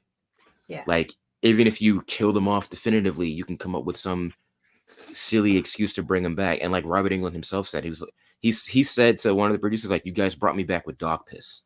Yeah, Like, exactly. you can, Wow. like, yeah. like you can bring Freddy and Jason back. Even I if do Ash beats remember the comics come after the film was not made or before, because I suppose it was made after the comic, the Dynamite one. If you look it up, I think Bloody Disgusting has the exclusives. There is something that the guys sent out to all the parties involved, and were like, this is the reason why the secret of Freddy versus Jason should be Freddy versus Jason versus Ash, basically talking about Bruce and Evil Dead and the popularity and why it would make sense. And then there's another, that was like a memo they sent out. And then the other thing they have is the treatment, which is basically an early draft of the script. And you can read that online. But like literally word for word, line for line, that treatment is the same script that was used for the official comic book that came out. And it's like Ash beats them both and runs off into the sunset with the girl. Like, it's a win-win-win. And it's like it ends in a way where like he beats them, but it's like, if you want, it's like wink wink nudge nudge, you can bring Freddy back, you can bring Jason back, which of course they did, because then they made a sequel to that comic book. Yeah. And even though that one isn't as good as the first story, it's really cool that they brought Tommy Jarvis in to fight Jason. And then there was this plot point where it's like past victims of both Freddy and Jason show up, and then past survivors of Freddy and Jason show up to team up with Ash to take them down and whatnot. And guess how that story ends? Open-ended, where if you want, you can bring back Freddy and Jason. So it's like, they could have done it. Personally, I would like to see them do like an animated movie of it, whether they try to change the story to make it canon to, you know, the movies and the current state of Evil Dead, or if they just do a one-to-one, you know, direct adaptation of the comic book. I think it would be cool, because you could have Bruce voice Ash, you could have Robert Englund voice Freddy. I guess you could have Kane Hodder do grunts and groans as Jason or something. I don't know, but Kris, I have good news for you. You will be able to see that kind of movie or animated. You know why? Because soon you'll be able to prompt AI. Oh God! Take my word, it We're not- will happen. Ladies and gentlemen, let the record show that we here at Hail to the Deadites and Evil Dead Italian do not support the use of AI when it comes to creating stories and artwork. We only promote the use of AI when it comes to the way it should be used, such as in video games and whatnot, not making artwork or making full-on movies and stuff like that. What you guys don't know is that Kris is AI. I don't know what you're talking about. See, he has like no fingers at all. He is disappearing. No, there's so many things we could see on Evil Dead. I mean, there's so many good ideas. Oh, by the way, Ryan says the Nightmare remake is terrible. Thank you, Ryan. Okay. It's not a remake. It's a reboot. Let me you know what? Let me touch on this really quickly. I know I've been talking a lot. I apologize. Someone, you know, bring out the cane and just yank me off. But I just want to clarify something on here. There's a difference between a remake, Here we go. a reboot, yeah, here we go, a readaptation, and a sequel. For example, everyone keeps calling the 2013 Fede Alvarez movie a remake. It's not a remake. It's a reboot. It is a reboot, yes, and a The sequel. sequel. It is. It's a requel. A remake is going to have the exact same title as the original, the exact same characters, and the exact same plot, with very few tweaks here and there. If you want an example of a horror movie remake, look at Cabin Fever. I think it came out in 2019, I think. And I didn't think it was terrible. I watched it. I just thought it was odd. I was like, oh, this is a real remake. Like literally shot by shot, scene by scene, Psycho. identical with very few changes. And I can't find it anymore, but there was a very cool Twitter thread by the people who worked on the film explaining why they and Eli Roth decided to have it be that way instead of making a bunch of changes, why they decided to make it be one-to-one, pretty much. Evil Dead 2013 is a reboot. It is a slightly different title. It's called Evil Dead, not The Evil Dead. Basically the same location and similar plot outline. 5 friends go to a cabin. They get possessed in the same order, basically, but different characters, different personalities, different reason for going in the cabin, different ways people are possessed, different ways they get attacked, like so many different things that happen. And then there's little hints and Easter eggs that it is a sequel, such as the car being there, Ash popping up at the very end, even though canonically some stuff doesn't make sense, which that's Evil Dead for you. And then you have a situation like whether you think it's good or bad, Carrie, where people think that's a remake or a reboot. It's not. It's a readaptation. Carrie was a novel first, then got a film adaptation, then got another film adaptation. You don't see people calling the Shining miniseries that Stephen King originally was a fan of because he didn't like Stanley Kubrick's film originally. You don't see people calling that a remake. No, it's just another adaptation of the book. So, the reason why I'm passionate about this subject is because you have so many people that hear the word remake and they're like grabbing their torches and pitchforks and are immediately like, no, we don't like remakes. Remakes suck, blah, blah, blah, blah, blah. And it's funny because if you go back, there's so many movies you don't realize that are remakes that you actually like. No one bitches about John Carpenter's The Thing. That's a remake, And then, people want to complain, oh, Hollywood has no new ideas. It's all sequels, remakes, reboots, superhero movies, yada, yada, yada. I don't want to hear it because why the fuck did we have 8 different versions of A Star is Born? A Star is Born has been redone so many freaking times and no one complains about it. And everyone's like, oh my God. Oh, wait. Lady Gaga and what's his face? Oh my God. There's a difference between horror movies and drama movies, okay? Horror movies, people will tend to say, no, you don't touch this, okay? A Star is Born is like, who fucking cares, man? There's movies that aren't horror that people don't want. Would you want Back to the Future remade? Fuck yeah. Oh yeah. I want to see that. You know why? Because someday AI will be able to recreate Michael J. Fox. For people who are listening, I'm just fucking with Kris. Come on. I know Kris loves AI.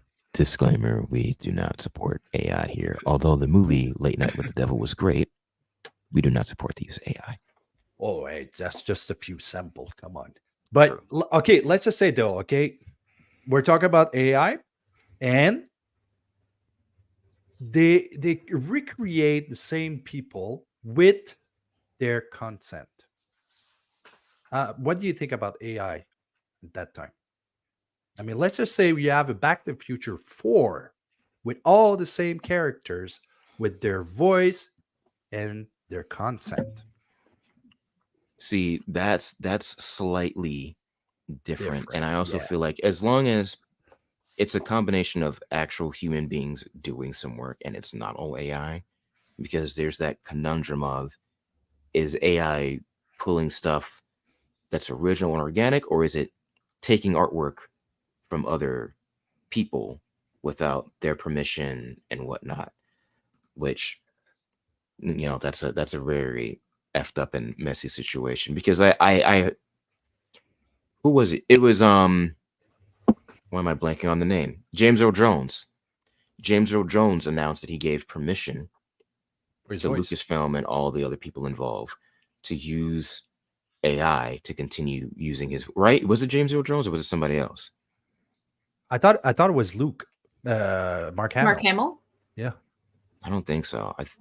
Because Mark Hamill still does voice acting and whatnot, and he. Yeah, but they have like a digital Luke Skywalker in In like the Mandalorian, in the Mandalorian. But that's for like the face, right? Not his The face voice. and his voice. his voice. His voice too. Yeah. Yeah.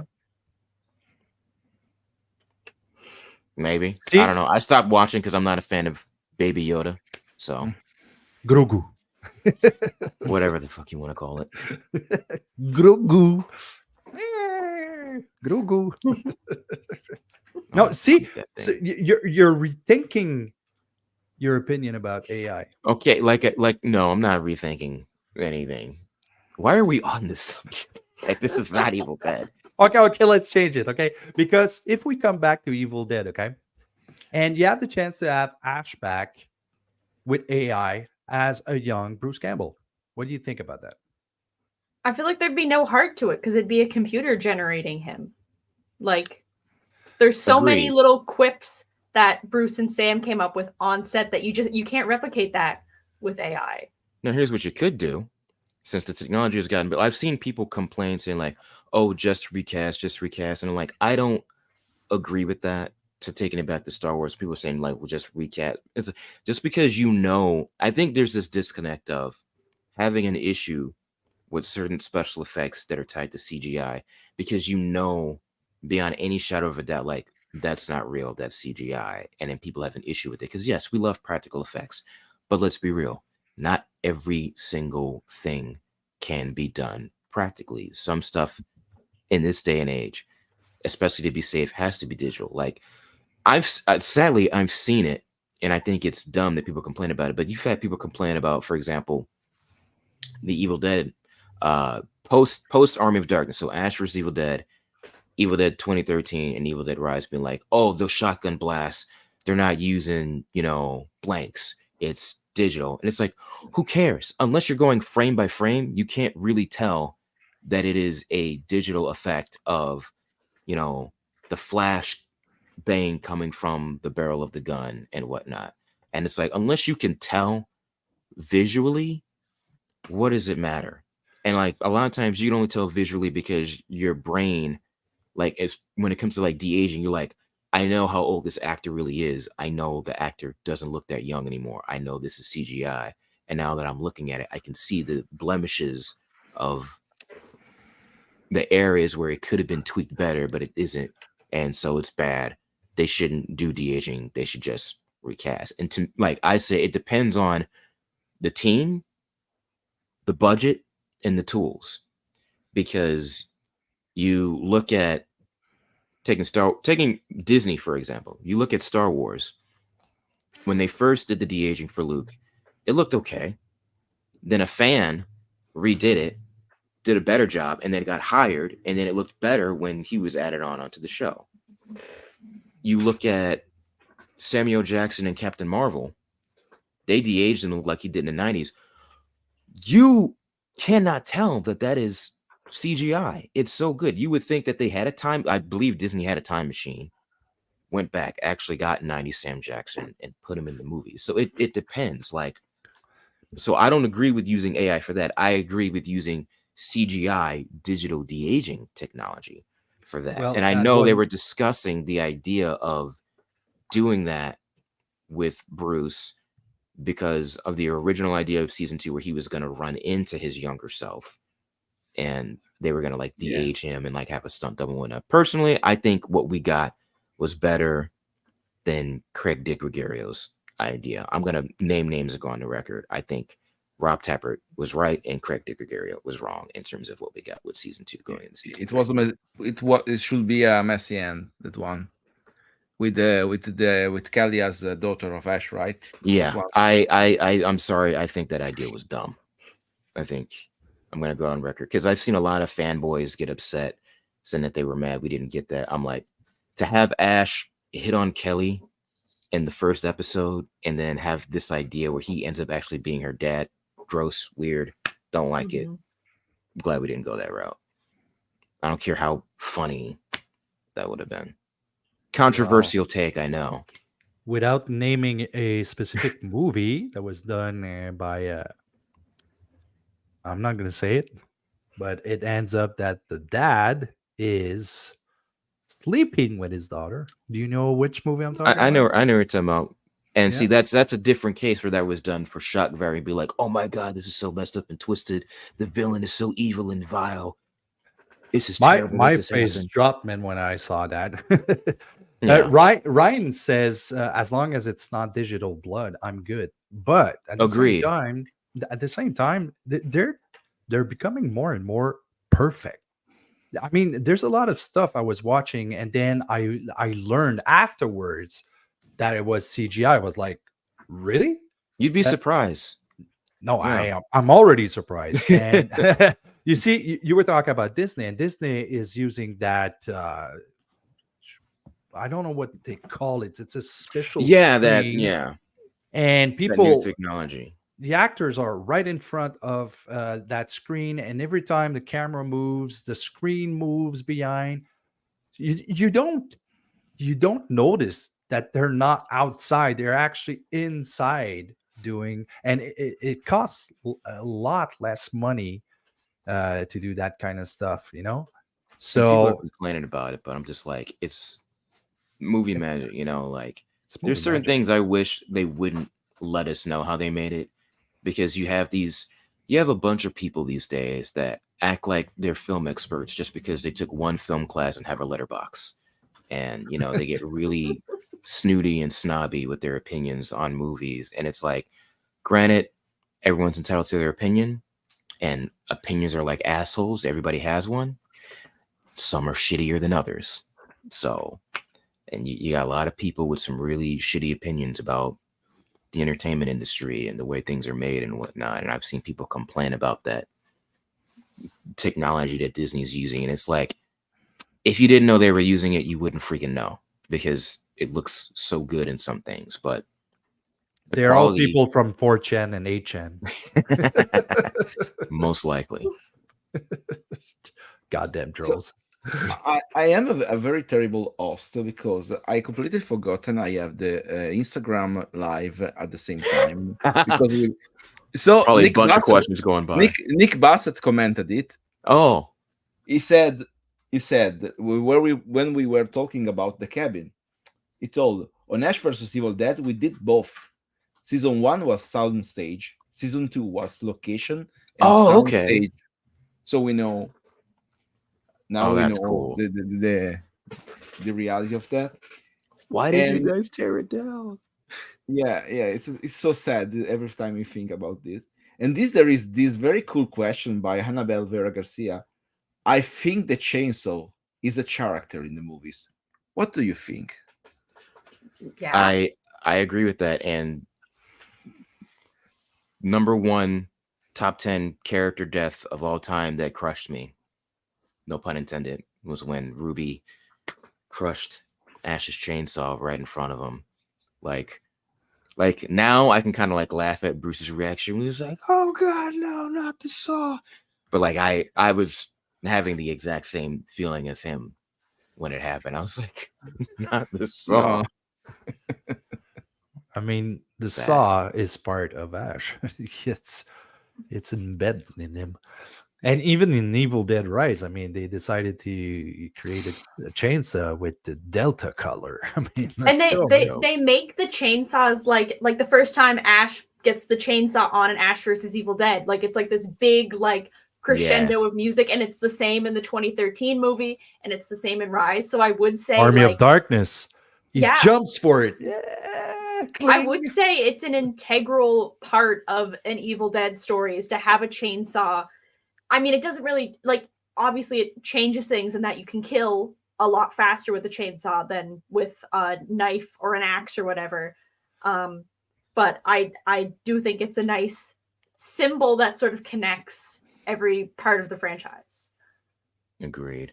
Someone needs to do like a gag about, because I know Bruce did this in My Name is Bruce, but someone needs to do a gag in Evil Dead. Because I've seen, once again, people complaining. I've seen people be like, can we stop constantly using the chainsaw and the shotgun? Blah, blah, blah, blah, blah. And I'm like, whatever. Like, those are staple items. But I think it'd be funny to like flip the Chekhov's gun trope on its head, where it's like, you have the chainsaw, or the shotgun, especially the chainsaw, and someone's trying to use it, but they're ultimately like, I can't use this, it's too heavy, or like it doesn't want to start and they don't have enough chainsaw gas, or like they get ready to use it and it dies. Like, I think that would be a funny gag to do, to be like, here's the chainsaw, and they don't get to actually use it. You are Which not happened that- in one.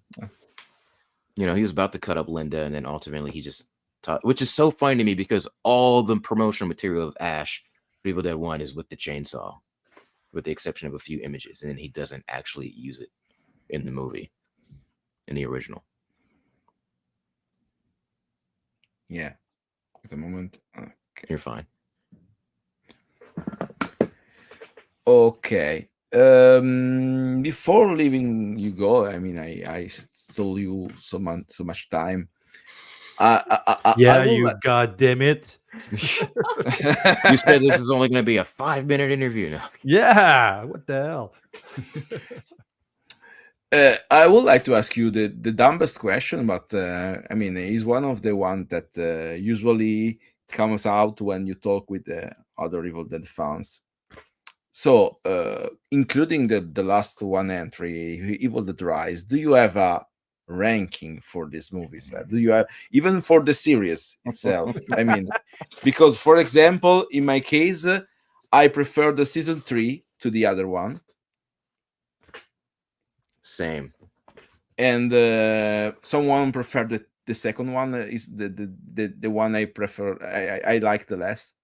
So I would like to know what is your favorite movie. Maybe starting with G. Yeah. So mine is like the original Evil Dead movie. That is my favorite movie. But Evil Dead 2 is my favorite horror movie and favorite in the franchise, which contradicts itself because The Evil Dead is my favorite movie, but Evil Dead 2 is my favorite Evil Dead movie. Yeah, you're weird. I know. Well, it makes sense. I mean, if Evil Dead is the first Evil Dead is your favorite Evil Dead, is probably because it is the gruesome. The second one is very good, even if you don't consider it in the franchise. Maybe is that what do you mean? This one? The first movie just holds a special place in my heart because as I was getting into Evil Dead, I became so hyper fixated on every single detail. Like the Book of the Dead website, I must have been the top website viewer on that site for months, just reading everything I could, to the point where I knew like the little quirks of every shot and stuff, to the point where it felt like I was there when they shot it, being like, oh, like this one's out of focus, I mean, and like, oh, like this scene took this many takes or whatever. So it just gives me this warm, fuzzy feeling because I just have so much love for the production of it, even though it like basically killed everyone, spiritually and a little bit physically. But then just Evil Dead 2 is just so great, as it is the quintessential Evil Dead movie to me, because I think it's what represents the franchise as a whole, because they had a bit more money than they did when they made the original, and I think it was really able to embody what they wanted the film to be. So that's sort of my reasoning. It's like I don't know, I'm weird. We all are. I mean, my favorite one is Jason Goes to Hell. So no, I'm on the same page as G. Evil Dead 2 is my favorite one of the series. After that, I have Evil Dead 1, and to be honest with you, following that, I don't even know. I mean, I would put Evil Dead Rise at the end, but not because it's not good, but only because it's my least favorite one. And Army of Darkness and the remake is kind of hard to it's kind of hard to put in the rating, because what the hell is back Rizada? Bruce Campbell memes. That's love a that guy. Indian. Oh, okay. He's so funny. The Indian Evil Dead. I was not aware of that. Okay, back It Rizada. is It's very it's a very crappy movie, but it's funny. What I about the suggest. Japanese Evil Dead? Well, thank you, Bruce Campbell. Bodybuilders in Meeks. hell. Yeah, I've seen both, but the Indian ones was it was a sort of ripoff, while the while the Japanese one is not very related to the Evil Dead, except one scene in which the main character says something like groovy, but there is just that one recall. While the Indian Mike Zara is a bad copy of the Evil Dead. You can make a lot of fun watching it. I suggest you to watch it. It's my kind of movie. You know how much I like kitty movies. So yeah, the remake. I actually watched the remake a few weeks ago, the Scream Factory edition. My God, that edition is insane. I mean, 4K Evil Dead remake with 7.1 sound Atmos. I'm like, oh, there he goes. Let's not forget Evil Head. And we met the actors for that. Tommy Yeah. Pistol shout out. So yeah, the remake is solid, like really, really solid. The gore is good. Mia is so good. Everything is good in this movie, and it's hard to it's hard to rank because I could almost say it's better than the first one, but at the same time, it's a sequel, remake, reboot, whatever. Okay, Chris, it's what? A requel. A requel. A reboot and a sequel together. So it's not the same thing. I mean, of course, Evil Dead 1 would be better than the remake, but at the same time, if you're from the young generation and you haven't watched Evil Dead, the first one, the Evil Dead, it's not the same thing if you watch a remake. I mean, Yeah. my daughter prefers the remake because it's brand new and it's not crappy, you know. You don't see the lights on the roof, you know. You don't see the green garden hose sticking out, as they say. Exactly. So it's not the same thing. So that's my ranking. Oh, I saw that. I saw that. Oh, yes, cheers. I guess it's me now. First one is Army of Darkness. I was actually thinking about making that joke too. It's honestly, it's very difficult because, like, for me, it depends on my mood. You know, I love the original so much, and you know, unlike a lot of other, I feel like a lot of other people, especially around my age group or slightly older, it's like Army of Darkness was the first one they saw, and so you know they love that movie because that was the first one they saw, and they have special memories with that because they watched it with a loved one or whatever. Me personally, because of how I got introduced to Evil Dead, which is via Sam Spider-Man's movies, I went out and I rented and I saw them in order. And the original Evil Dead is what turned me into a horror fan. I always had mild interest in horror, but I wasn't a fan. You know, I wasn't like, ooh, a new horror movie is coming out, I want to go see it. Ooh, a new horror video game is out, I want to go play it, you know? And I didn't even own any horror t-shirts. And then I saw the original Evil Dead for the first time when I was 18. I'm like 33 now. And I fell in love with it, and it turned me into a horror fan. And, you know, I got so many shirts and other merchandise of it. So it holds a special place in my heart. But sometimes I'm in the mood to watch that.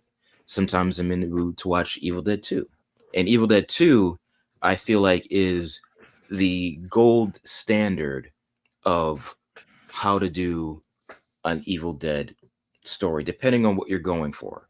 Like Fede's film, he was going for an Evil Dead 1 feel. Lee Cronin's film, he was going for an Evil Dead 2 film. Who knows? Maybe Sebastian's going to go for an Army of Darkness feel, you know?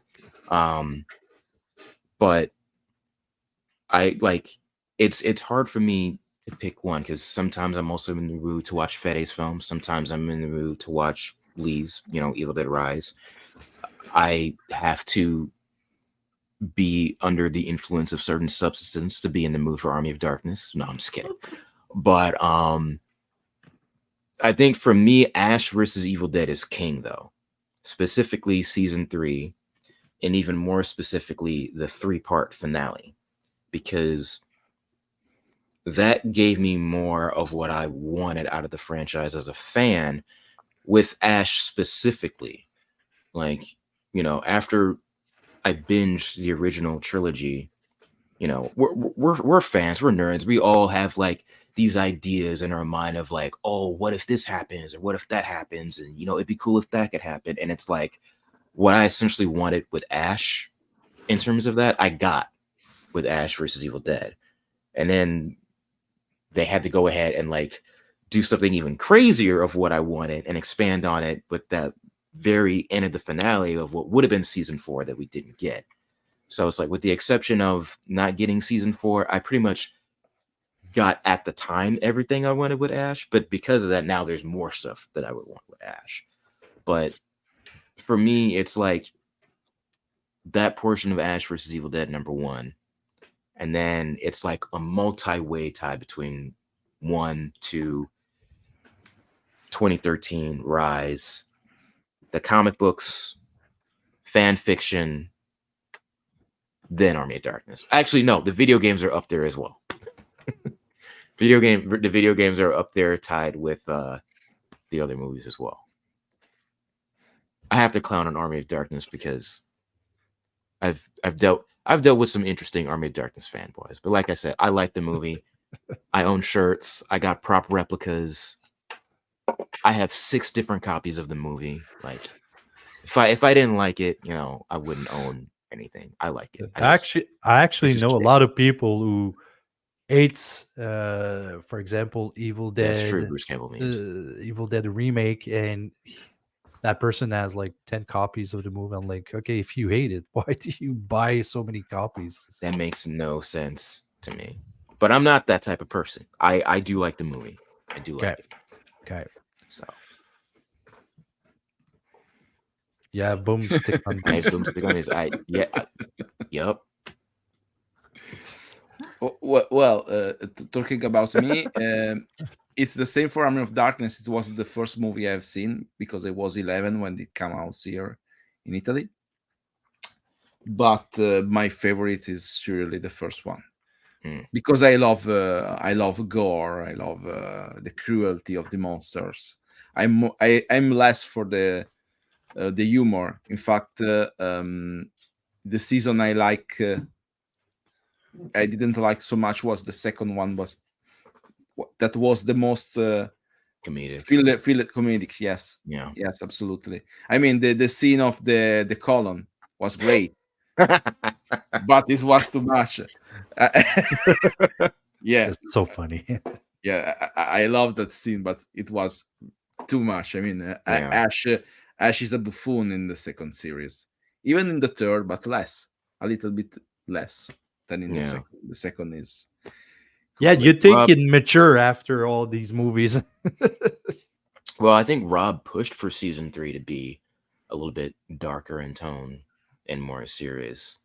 And again, that's why there's that whole issue with fans being mad about when Craig revealed what season 2's plans originally were going to be versus what Rob wanted it to be. And again, I'm sorry, like, who are you going to side with? A fan who hasn't been with the franchise since it came along, or the guy that's been a producer and been friends with Sam and Bruce since before they even made the first movie? Like, I got to side with Rob. Like, he's like, there needs to be a balance, and if the scales tip in favor of one over the other, it has to tip in favor of the horror over the humor. And I agree with that. Now, granted, you have a lot of people who don't because they love Army of Darkness, and that one is like, it's not really a horror movie. It's an action comedy adventure. It's still a great movie.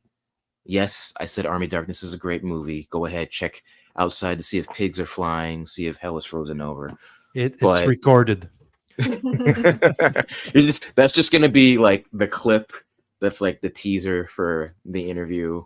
It's going to be like the meme all over the place. Chris with the K said Army of Darkness is a great movie. But it's Evil Dead 1 was a straight serious horror movie. Evil Dead 2, while it added comedy, it's only a smidge. Like, really, most of the comedy comes from the stuff with the hand.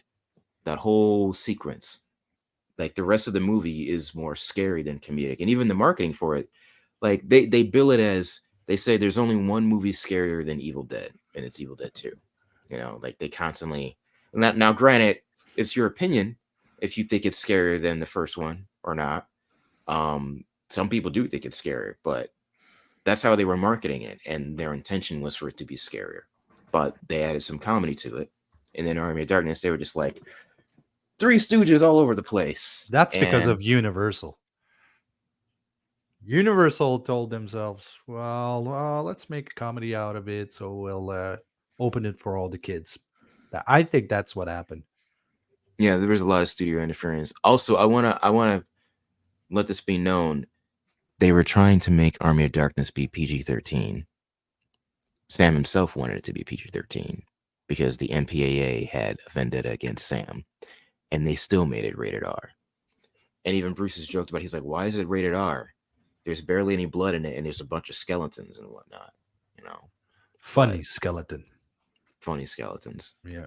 But, and then we got back to the roots with the 2013 film of the first movie. And then Ash vs. Evil Dead brought back the Evil Dead 2 with Army of Darkness film. And then Lee wanted to make his film be like Evil Dead 2 with the horror and the comedy. So we'll see what Sebastian's spinoff film is going to be. G, did you... The thing you told me about, like, are you allowed... Do you know what I'm... It turns out there's more than one Spider movie that starts with the same letter, so I got them mixed up, and it wasn't actually what I thought it was. Really? Oh, wow. Too many Spider movies coming out this year. I got them mixed up. No worries. I did see other people, like, on social media who did get the one that you thought you got Hmm. and say that it was really effed up, and they're excited to see him tackle Evil Dead. So, Yeah. If you guys want to send us screeners for Sebastian's Spider movie so we can watch it and get an idea of what an Evil Dead movie by him would be like, please do so. We will humbly take screeners for, I believe Vermin is what it's called. I am very pissed because Sebastian Wanicek was in Italy, in Venice, and they presented this movie, Verminus, that is Verminus. infected in that is infected in the English title, and they presented it in Venice this autumn, and I didn't know. I mean, it was there, and then his movie was projected again in Milan a couple of weeks ago during a movie convention, but Sebastian wasn't there. But I'm in contact with the Italian distributor that brought him in Venice, so I hope they are going to do something. They are going to release the Blu-ray here in Italy, because I mean they bring him in the Venice. They might as well, yeah. So let's hope. There is the French Blu-ray is going to come out in a couple of months, I suppose, because the ASC movie, that is the French distributor that even brought a collection edition of Evil Dead Remastered back in a couple of years ago. They are going to do even a Vermin special edition, but it's still not available to be bought. And moreover, I don't know French, so it should be a mess if there is no English language in that. Hopefully there will be. I do know it's coming to Shudder at the end of the month, I believe. Yep. Right? Yeah. Infested is going on Shudder this one. So like, it has two different names. There's like Vermin and Infested, right? Yeah, but it's the same movie. Probably different translations. Okay. I suppose Verminus is the original title, and the other one is the translated one. But it's like a movie from Peter Jackson, Dead Alive. In French, yeah. it's translated Brain Dead. It's not even French. It's like, okay, Brain Dead, I guess. Oh, if you want to see a very good Evil Dead movie, not a lot of people are aware of that, but Multiverse of Madness, Yeah. That's Evil Technically, Dead. Evil Dead. Yeah. There is some Okay. scene with the vibe, yeah. With Yep. some vibe. Okay, guys. I think we can close the live. I really loved to talk with you. Please don't disconnect because as soon as I close the live, I would like to salute you better. So for the one connecting now, we had here Martin, Kris, and G. Sorry again. Oh. Guy. Salut, Guy. from Ale to the Deadites, and I loved having you here because you brought so much content. So thank you for being here, and I hope to organize something with you sooner. Maybe I don't know what, but I think it's nice Boxer. having. You know, we should just do like a collaboration giveaway where we like buy pairs of the boxers and just like do like a giveaway or something. Since you keep bringing it up. Yeah, get a naked picture from Kris. Oh no, not Free. doing it. No, not doing that. Not doing that. Thanks, Menu. I love you, Menu. Thank you. So Thank you. have a nice have a good night for everyone in Europe. Have a good day for everyone in the US. And a great morning to Kris. Yeah. Goodbye to everyone. Thank you again, and see you the next week. Because before leaving, the next week we are going to have Tony Flex and Popman from Army of Darkness Forever Comics. Nice. The writer and the illustrator is a second episode because we had already Tony Flex back in the days when the first issue came out. Now that is the 17th issue is going to come out. We are going to talk about the reception of the comics with Michael Ebert, that is the administrator of the Army of Darkness and Evil Dead comics, and he is is a very good knowledge about the comics of the franchise. So he is he's going to be my co-host. Yes, it's you, Michael. Yeah, it's here. So the next week on the 17th, I'm going to announce tomorrow probably. We are going to have this another live, and I'm working. A spoiler: I'm working on an interview about the Marauder of Evil Dead Rise. Nice. I have already a talk with the concept artist. I recorded that, and I'm working to bring someone from the Odd Studios. So finger crossed, and let's see what is going to come out. Okay, thank you very much, and have a good day. Goodbye. Stay groovy. Bye. Goodbye. Bye, Pascal.